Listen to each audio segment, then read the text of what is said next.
Sheikh, when I visit my mother's grave, sometimes I start talking like if my mom is listening. Is this sin? I try my best not to talk, but I keep forgetting.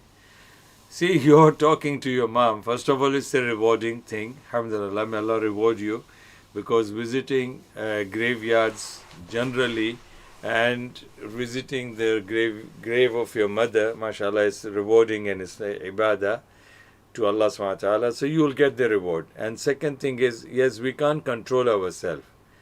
Emotionally, we can't control ourselves, and we may fall into this emotional nature and behavior where we start addressing our person who died in the grave. So whether they hear or not, and even if you talk to them like that, do they really die, hear you? Yeah, of course, alhamdulillah, they will be able to hear you, but they won't be able to respond to you. So that's not a problem, alhamdulillah. Bismillah.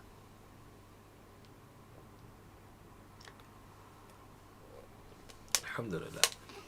So you should not do that all the time, because there's no point for you.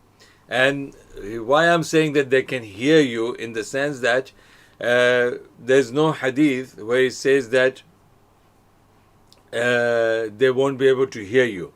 Because there's a hadith where in Sahih Bukhari, the footsteps of the people who bury the dead body, that footsteps is heard by the dead body.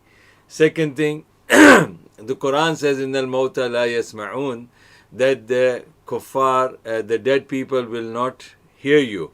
So based on this, here the scholars are saying, here it means when you call upon them for the help, they won't be able to hear you and they won't be able to help you. So that's the thing. But as far as your part is concerned, even if you talk to your mother, the soul is with Allah subhanahu wa ta'ala, and she won't be able to hear you. But if you can't stop it, then it's not a sin. I will not say it's a sin, or you will be punished for that. Alhamdulillah.